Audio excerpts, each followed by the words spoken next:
Science in its nature should be questioned. Like, it is scientific to question the science and question everything. And don't be afraid of trying new things. Like a 30-day carnivore diet, it's not going to hurt you.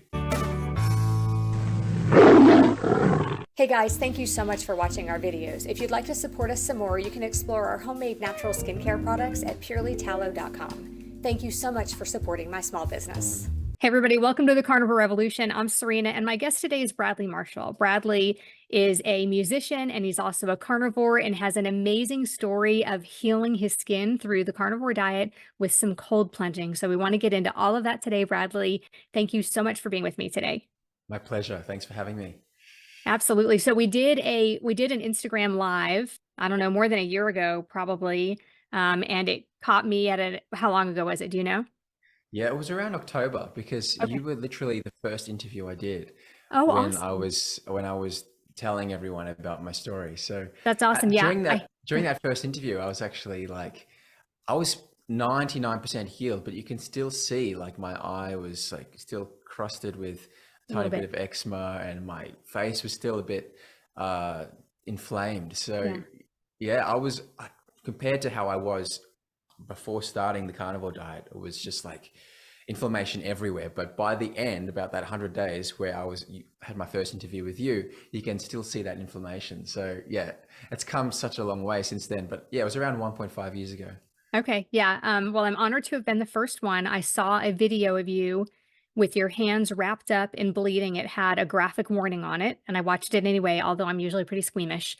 But I was so glad that I watched it because you have to see those images to get the real full scope of what you were dealing with sepsis at one point from the eczema, which is that just seems insane to me that somebody could have eczema so badly that they would Mm. end up in the hospital and be septic from it. That just seems so crazy to me that nobody could help you and nobody could fix this. So let's start there. You had tried everything, right? And then what made you decide to try the carnivore diet? Well, yeah. So I've spent 26 years following the doctor's advice, and they Mhm. gave me everything, which is like I did UV therapy. I had steroids for 26 years, which I was applying, which for most of the time actually worked very well. I'd apply these steroids and it would mask the symptoms. So there's photos of me when I was younger, and I actually you can't really see the eczema. And that's because I was monitoring my eczema. So it would go up and it would go down, and it would go up and go down. So when it was horrible, I'd just mask the symptoms with these steroid creams.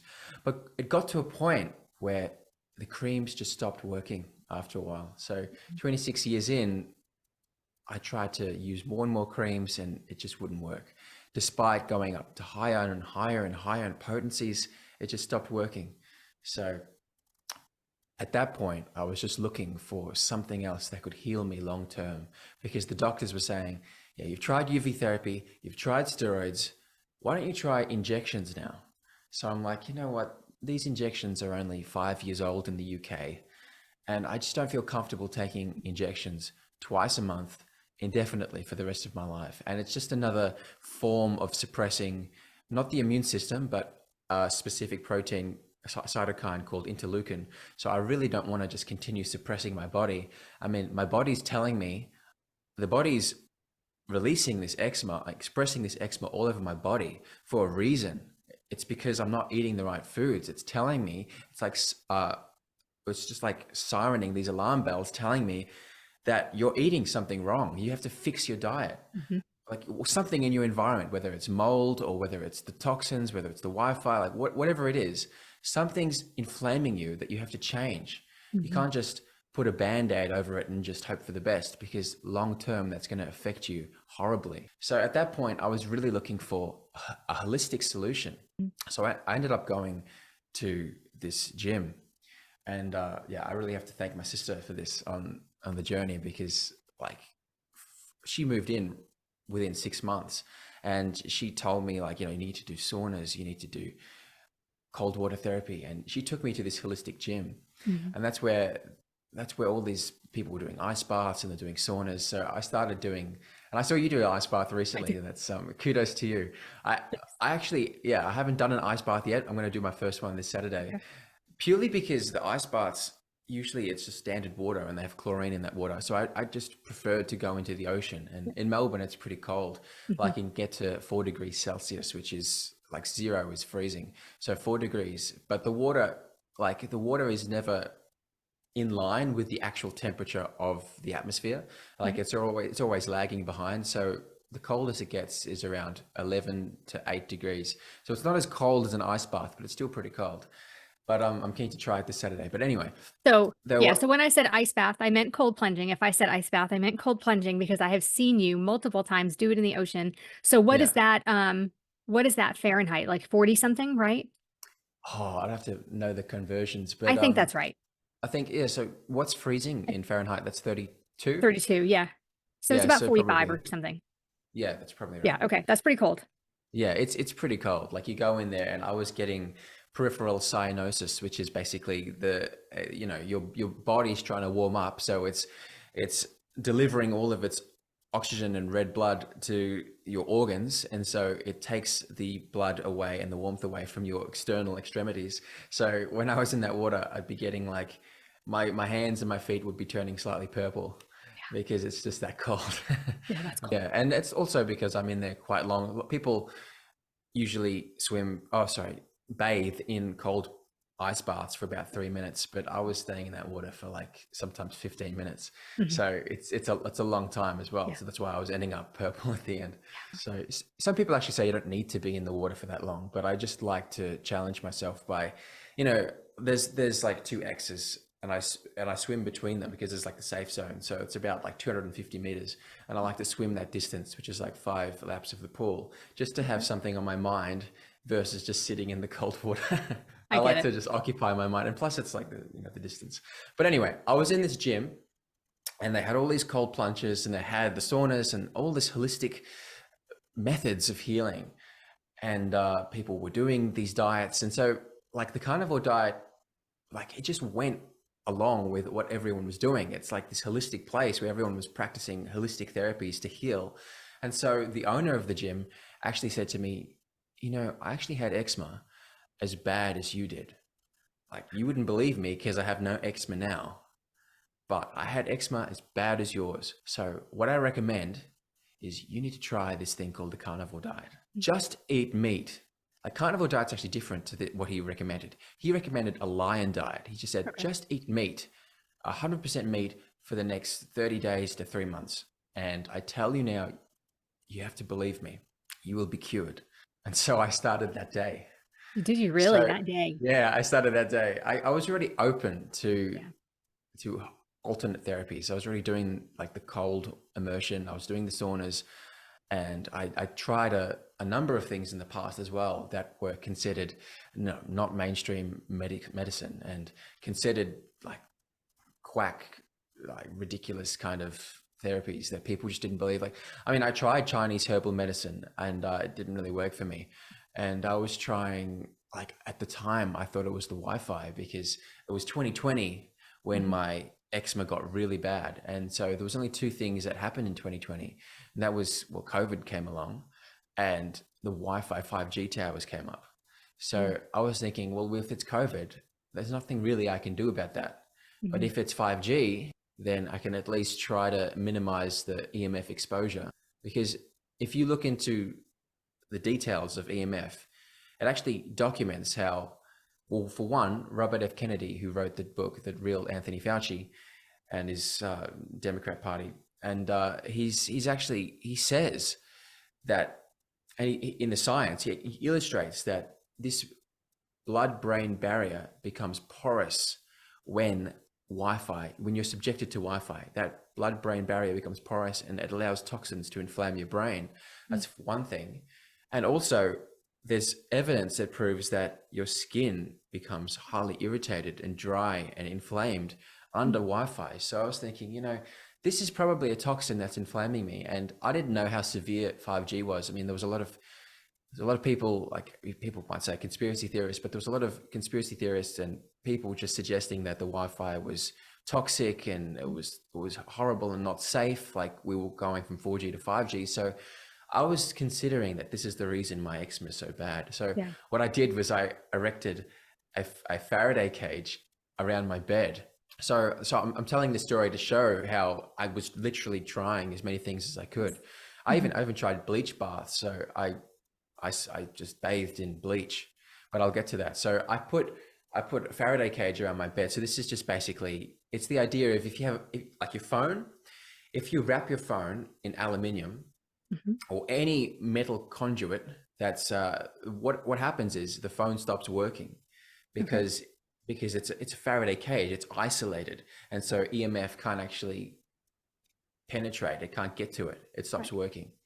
So that's what I thought would work for me. So I put that around my bed, and then that way there was no EMF getting to me, and I had Okay. amazing sleeps. It was great. That's wonderful. Like it felt like you're like when you go to the country Yeah. and you're just the serenity you feel when there's no, you know, when you go in the country, it's just open spaces and you feel like you're away from the city because there's no inflammation, there's no 5G radiation, or whatever radiation. You're away Right. from the city, you're away from technology, and there's no EMF hitting you.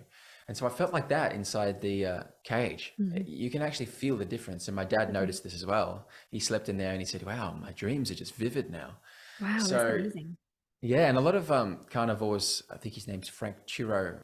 Forgive me if I get it wrong, but he's quite viral online, and he actually sleeps in a Faraday cage as well.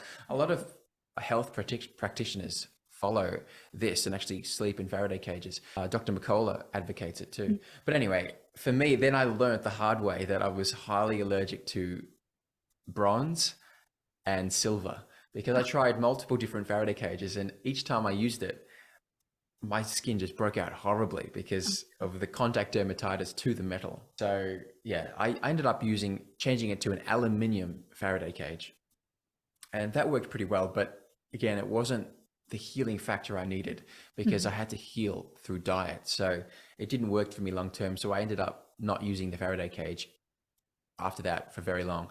I don't use it anymore because it was the diet that helped me the most, and I Okay. hadn't discovered that yet. So Okay. yeah, I was doing bleach baths too and many different therapies, but finally I came across the carnivore diet.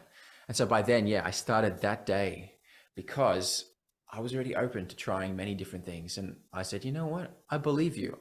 The way he sounded so convincing and he really Mhm. wanted to help me. And I said, you know what? I believe you. I'm going to try this. And so, yeah, 30 days in, I was feeling so much better.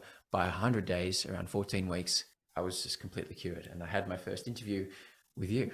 But I thought your story was amazing, and I still think that it's amazing, and I think that we need to share stories like yours with as many people as we can because there are people out there in the same position that you were in or worse, or their issue is a different kind of autoimmune disease or something like that, and so many of these issues are metabolic issues or issues that start in the gut, and that's what Mm, people don't realize is that what you eat can cause those kinds of issues on your skin. yes, of course. It's just No, it's yeah, It's just crazy. And so how strict were you? You were, like, just pure red meat, water, and salt? yeah. I was just strict, pure red meat. So anything like Okay. I was eating from lamb, cow, ruminant meat, Mhm. organs, just anything that came from ruminant animal.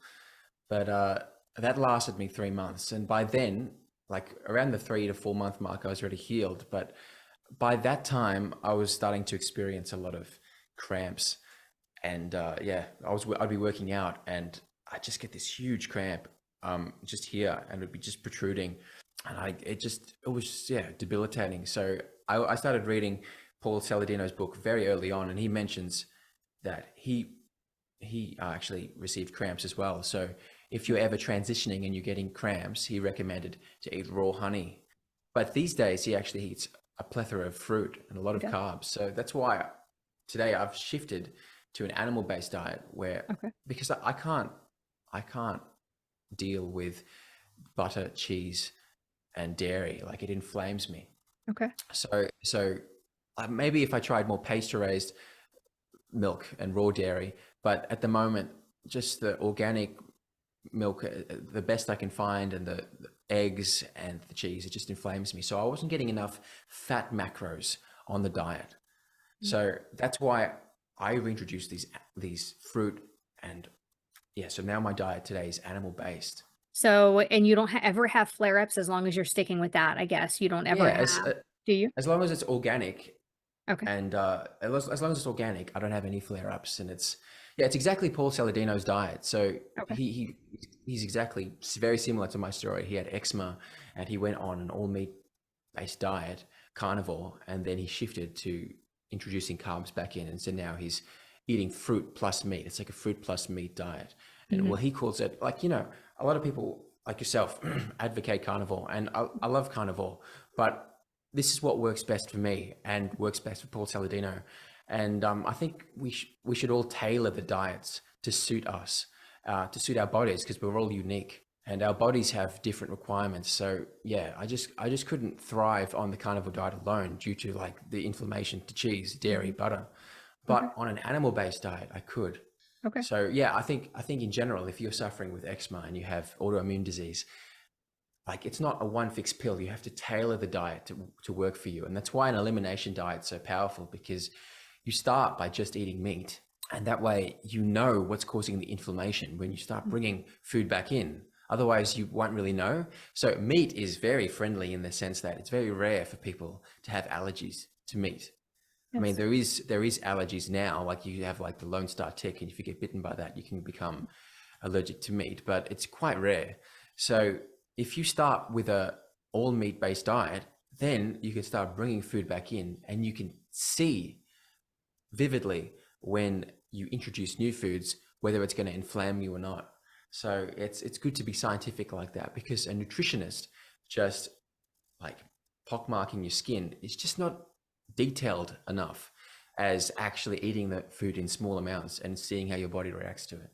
Yeah, I agree with that, and I have often said exactly what you're saying, that I don't think that everybody necessarily needs to start the carnivore diet and be on the carnivore diet for the rest of their lives. I do think as an elimination diet, it's great. Do it for 30, 60, 90 days, and then you can add some things back in one at a time to see how they make you feel, see if you react at all to them. For me, sugar cravings come if I try to add things back in. So Mm. I'm curious, how did you add things back in? What did you start with? And did you have any kinds of reactions or anything? Yeah, so I started with avocados and coconut, and the avocados have to be organic. And I felt safe with the coconut because it's already in a shell. Like Yeah. it's harder to, I guess, spray pesticides in it to actually Mhm. penetrate into the inside of the coconut Yes. because it's already protected. So I started with those two. They have a lot of electrolytes in there, like calcium, magnesium, potassium, and those are actually high in salicylates, which is a plant toxin. But it's like a risk to benefit Mhm. like ratio. Like so, I think the benefit for me outweighed the risk. So Paul Saladino also talks about the plant toxicity spectrum. So fruit is less toxic in general than vegetables. So if you're going to eat plant foods, he recommends eating fruit because the plants naturally want you to eat it anyway to Mhm. to disseminate more seeds, to germinate further plants, because the animal eats the fruit and then go wander somewhere else and defecates, and then further plants grow. So evolutionary wise, it's intended to eat these fruits, and so that's why there's less toxins. Yeah. So in terms of inflammation, I noticed actually with citrus fruits tended to be the worst, and especially like oranges, lemon. Like I eat organic oranges these days, but very seldom, because if I eat too much, even like pineapple, it's just something about the acidity of Yeah. it really Mhm. affects me. As well as berries too. Berries are high in oxalates, so strawberries, it's quite difficult to, unless it's really organic. If there's pesticide sprayed on strawberries, it just permeates the strawberry. Like I saw a reel where it talks about how strawberries had pesticides sprayed on it, and it's to such an extent that you could crush the strawberries down into liquid, and that liquid you could then use as a pesticide. It has sufficient pesticide still in the strawberry that you could even use the strawberry liquid as a pesticide for the next cycle. I've never heard it put like that. I mean, I know they're one of the ones that absorb a lot of the pesticides, but I've never heard it put like that. That is very Yeah. interesting. Yeah, because the skin is just so porous, and it Yeah. makes sense because, like, you can see there's like, Yeah. it's just, yeah.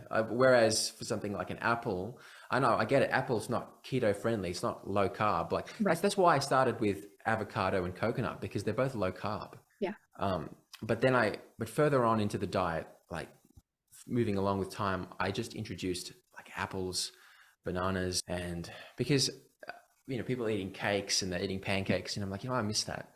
So I'm Yeah. so I'm trying to like recreate that, and Yeah. chips as well. I'm trying to recreate that with fruit in a safe way, and I feel like I Interesting. can do that Mhm. with apples and bananas. Like I chop up the apples and I cook it, and it tastes just like these. It's a different type of taste, but it's like chips in a way, but just like sweet, Yeah. and I like it. Like I wouldn't. People would say, "Oh, your diet's so restrictive." Mm. Like, how do you survive on a diet like that when you can't engage with what most people eat? Like, you can't have Yeah. chips, you can't have McDonald's. Well, to be honest, I wouldn't really want to eat McDonald's or chips anymore because Mhm.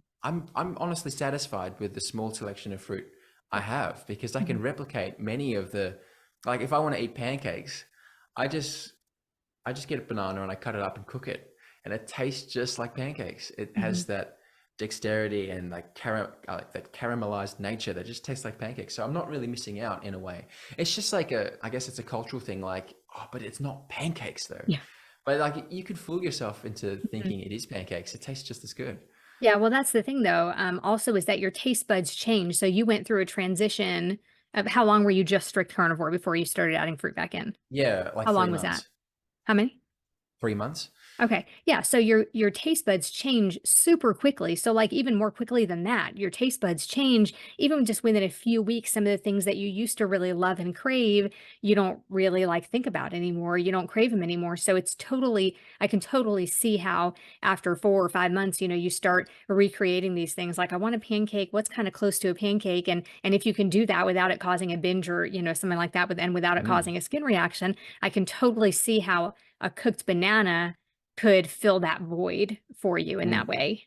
Yeah, so I did start with small amounts, but even if Okay. I binge it, like if I have like 6 bananas, it's not bad when it's organic. Yeah.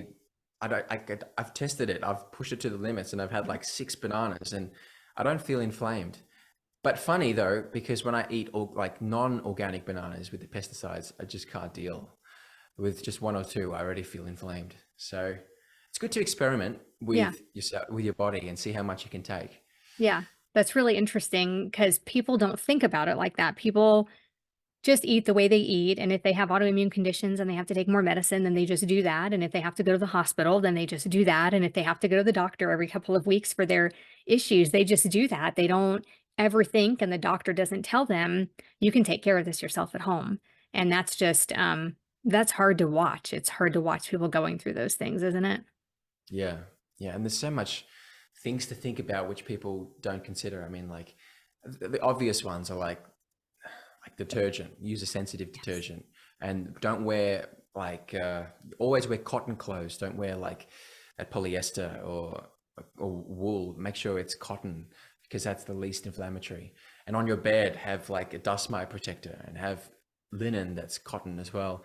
And even the toothpaste that you're using, I wouldn't use the fluoride toothpaste. And there's even some, I forget the name, but there was these YouTube videos I was watching with doctors talking about it. There's these chemicals in toothpaste which is were used in these studies to actually inflame eczema. Like there's these chemicals in toothpaste that is highly inflammatory. So I mean, when I was using standard toothpaste like Colgate toothpaste before, I'd have eczema all over my mouth.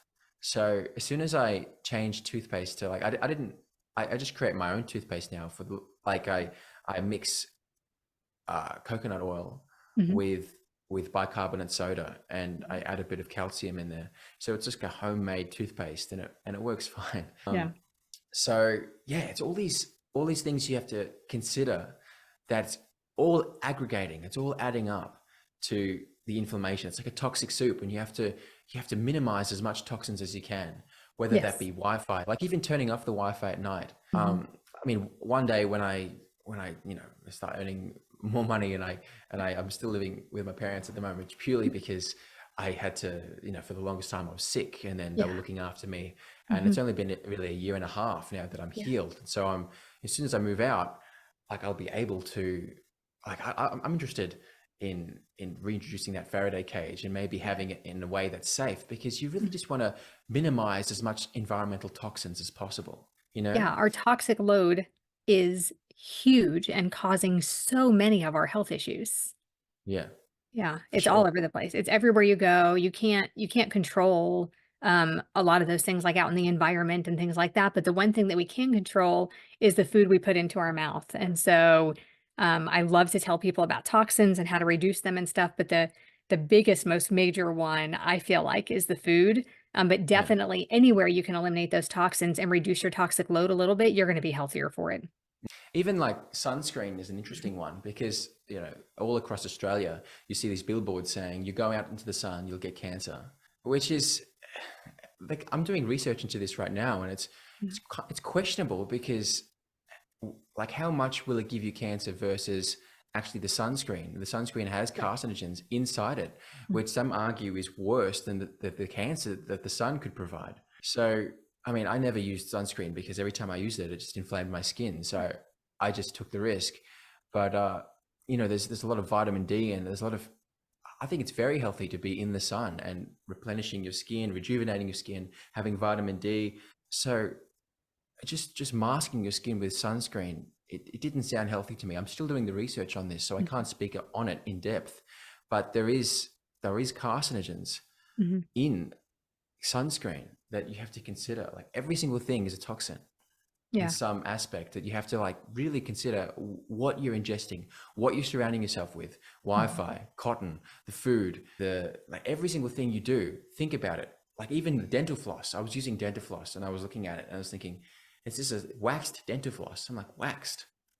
Yeah, I wonder if there's unwaxed dental floss. So surely enough, there is. So I use unwaxed dental floss. Like every single thing, I wanted to eliminate it, write down literally just to meet, and then slowly start to reintroduce toxins if I have to be subjected to it.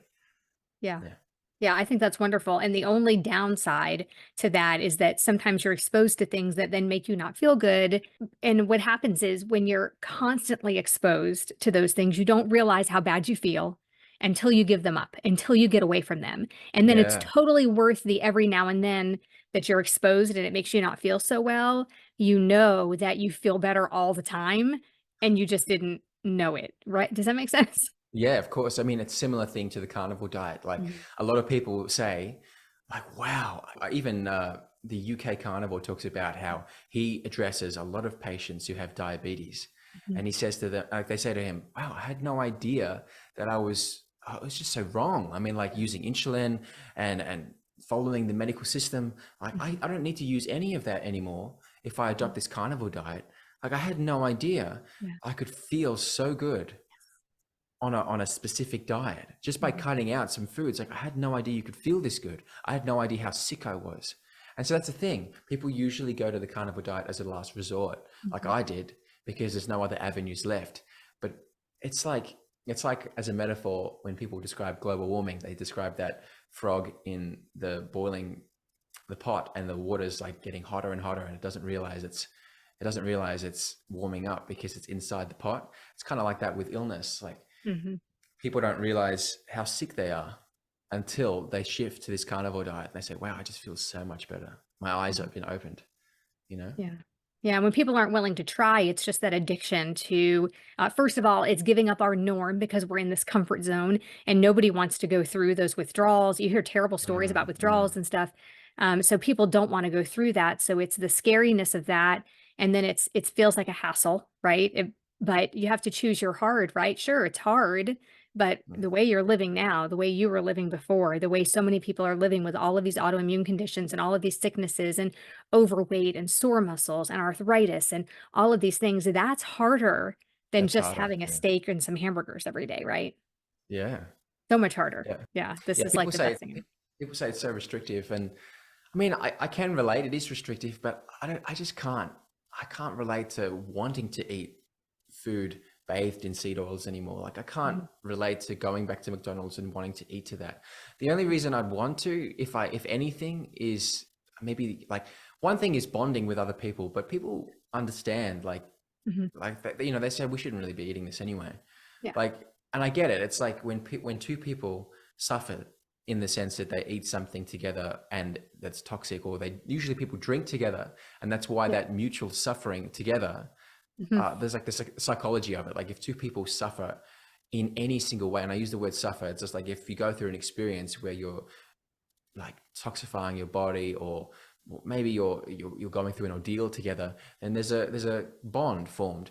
And so that's why it's nice to drink together, to be inebriated together.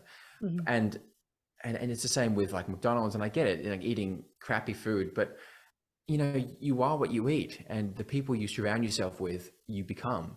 So if you want to like be in that environment where you're eating toxic food and you're just not really taking care of your body, then like I just don't want to be in that environment. So you know, like I wouldn't really want to go back to McDonald's.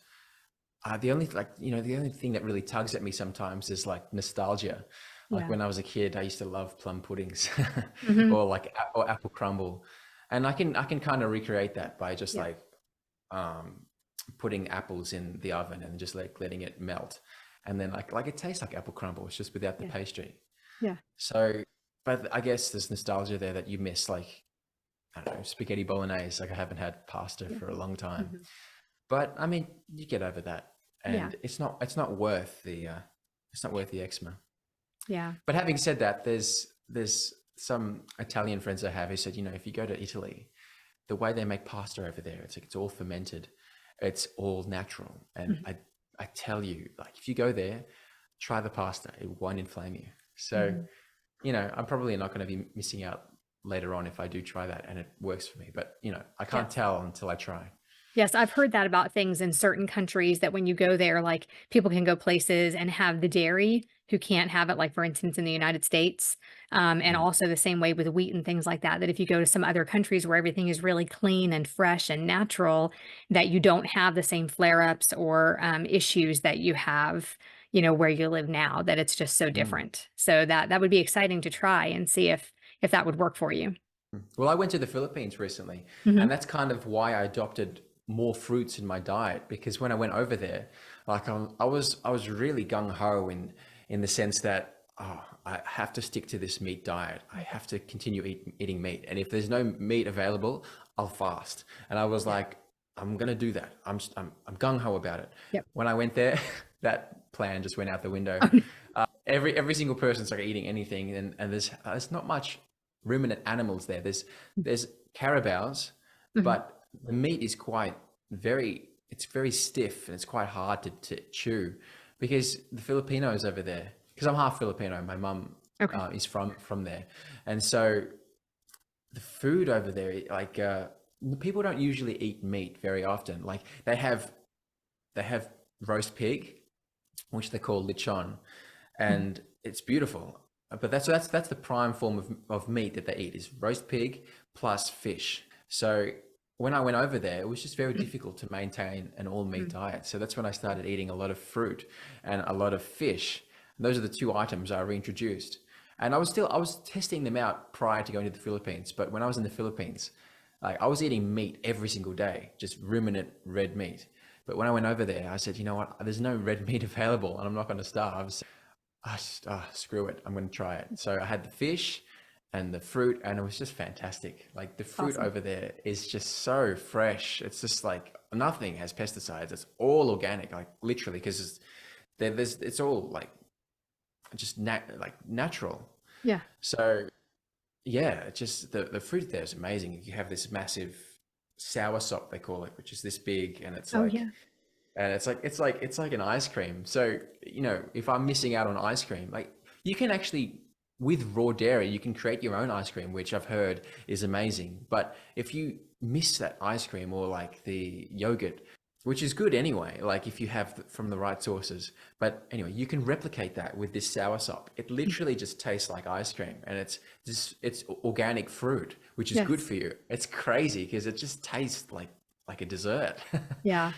That's awesome that Yeah. you figured out how to make that work for you, that you've added things back in and you haven't had big flare-ups from it. I'm really, really happy for you. It seems like you're doing great.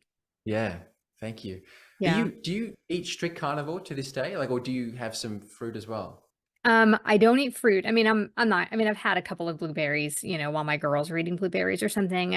The one thing that I've added back in that I try not to feel guilty about is an artichoke. Every now and then, I love to have an artichoke. It's a like a special thing. I grew up eating it with my mom. Have you ever had like a fresh artichoke? People just think artichokes No, I come in haven't. dip, but they don't just come in dip. They come. It's a beautiful fruit. I've heard the trees are ornamentally beautiful, but They're about this big. If you can get a bigger one, that's better. But they have all those leaves on them. I'm sure you've seen pictures of them, and you steam them until it takes a long time. You steam them until you can pull one of those leaves off easily, and it doesn't get stuck. But you get yourself a nice bowl of melted butter, and you dip the part of the artichoke that is connected. When you pull that off, there's like a little line of what we call meat on there. Of course, it's not meat, and you dip it into the butter, and then you kind of scrape your teeth on it to get that off. And at the Yeah. end, you get to a point where the leaves are really, really small and fragile, and you can't do that anymore. And you peel those off and you scrape off. There's like a bunch of little leaves that are almost like hairs on there, and you scrape those off, and you're left with the artichoke heart. And then you dip that in the butter and you eat that. So I don't mind adding a few things back in here and there. It's nice to have a little bit more variety, but I don't really need it. I could cut those things back out tomorrow. And after eating several of those things today, just to make up for the fact that I'm not going to eat them anymore, I could give those things up tomorrow and be okay with that. I would much rather be healthy and feel really good than eat those things. And that's something that I couldn't have said 3 years ago. 3 years ago, I would rather have those products. So I know how people feel. I know how hard it is to give things up. But like you said, we are what we eat, so you gotta buck up, and, you gotta get rid of those things that are making you sick. One of the hardest things for me wasn't actually food. It was, I'm a musician, Yeah. and I loved playing the guitar. But the problem is, when I played the guitar, I was on steroids before. So it would suppress the expression of the eczema when I was inflamed on my fingers. But when I played the guitar without steroids and I was all natural, I noticed that the nickel is, I think it's around 60% copper. So I tasted a lot of different metals like brass and bronze, and they all have a percentage like 80% to 60% copper content. And every time I played the guitar, it would just inflame my whole body. Like it would break out into these dots of contact dermatitis. And so, yeah, it was really difficult to find a guitar that worked for me. So I ended up changing all the frets on my guitar to stainless steel, because even the frets, the little lines on the neck, is actually made of nickel. So I changed it all to stainless steel. I changed all the tuning pegs to stainless steel. On my electric guitar, it's stainless steel strings. And on my acoustic, you can't have stainless steel because it just sounds too tinny. You have to have something like weighted like nickel. So I opted for gold. There's gold strings. So yeah, I put gold strings on my guitar because it's very hypoallergenic. And I was researching online, people saying, when they wear jewelry, I can't wear nickel jewelry. I can't wear bronze or silver. This father was talking about his daughters. My daughters actually work very well with gold. And so I was like, you know what? Gold is hypoallergenic. Some people even use gold as a gold powder or gold cream for their faces with eczema because they profess that it helps them. So I was really keen to trying the gold strings, and for a while, actually, there was like an adjustment period where there was some small dots coming up, and sometimes, recently I was playing it yesterday, sometimes you get these small dots coming up. Like I've got one, you can't really see it, but it's been going down it's been going down with time, which is great because it's like your body's adjusting to it. But it's been so good because I can just sit and play the guitar as long as I like. And that's the thing, like I hated the fact that I was playing and I felt like this is taxing me and taxing my body. I couldn't just sit and, as a musician, like I used to play the piano for like 8 hours a day. And so I'd like to just sit on the guitar and just play for a very, very long time. But I'd hated the fact that I knew that it was like toxifying my body and inflaming me. I just couldn't practice long enough knowing that it was affecting me. But now I can just play as long as I like, and it doesn't affect me at all. So yeah, it's not just food. There's so many things in your environment that you have to change to help you. So yeah, it's not just food, and it's really interesting how much nuance you need in refining your environment, because the toxins are everywhere and your body is unique in how it responds to these toxins. Yeah, it's amazing. And the only way you can figure those things out is to do something like an elimination diet, cut the toxins out, and then you can just kind of see where that takes you. So if you had one piece of advice for people, Bradley, what would it be? I always say this at the end of the interviews, but so one thing is I'm gonna modify what I usually say so the one thing you need to do is critical think. We live in a time where we're just being told one thing by medical experts. And, just just recently following the pandemic, people were saying, trust the science, trust the science. I think we live in an era where it's never been a better time to question the science. I mean, science in its nature should be questioned. Like, it is scientific to question the science. Mhm. It's Mhm. not actually a scientific statement to trust the science. Even the experts don't trust the science. So, like, my background in my university background is in a Bachelor of Science. So I'm not an expert in the field, but I do have this scientific mind where I think it's really important to question everything. Really, it's really important to question your experts, question the media, question me, question everything. Just have a Mhm. critical mindset, because that will free you that will allow you to try new things that you otherwise wouldn't have. Meat is not, we didn't really cover it in this podcast, but I'm sure, it's out there. There's so many sources like Dr. Ken Berry, Dr. Anthony Shafee, Dr. Paul Saladino, where they talk about meat doesn't cause cancer. It Right. doesn't cause atherosclerosis. Don't be afraid of eating meat. It's one of the most powerful, bioavailable, nutrient-dense foods on the planet. And we survived for 2 million years of human evolution eating meat because we thrive on meat. We were hyper apex carnivorous people who, like, for example, during ice ages, there was no vegetables around. And if meat caused cancer and it caused atherosclerosis, we wouldn't be alive today Mhm. to contemplate it, you know? So yeah, meat's powerful, and maybe it may not work for you as well as other people. Like, I know that people who have blood type O, meat works very well for those blood types. But just critical think and question everything, and don't be afraid of trying new things. Like a 30-day carnivore diet, it's not going to hurt you. Yeah, that's exactly right. It's not gonna hurt you, but you might see a big enough difference at the end of Yeah, that 30 days that you might that's wanna right. continue with it, but it's certainly not gonna hurt you, and then if nothing else, at the end of that 30 days, you add some things back in and realize that you felt like garbage all the time, and, Yeah, you don't wanna do that yeah, anymore, or, yeah, you'll know which things make you feel like garbage maybe, so it's definitely worth trying. exactly. At worst, it's not going to hurt you, and at best, it may heal you completely. Yeah. Now, Bradley, where can people find you online? Yeah, so you can find me on Instagram. That's my main platform, at Bradley Marshall Official. And apart from that, you can also find me on TikTok, which is Bradley __ Marshall. Okay. Yeah. Awesome. Bradley, this was great. I think your story is amazing, and I'm glad we made the time to do this today. Yeah, amazing. Thank you for having me. It's a pleasure Awesome. to be back, second time Yeah. round. Yeah, absolutely. And thank you so much for watching. We'll see you next time on the Carnivore Revolution.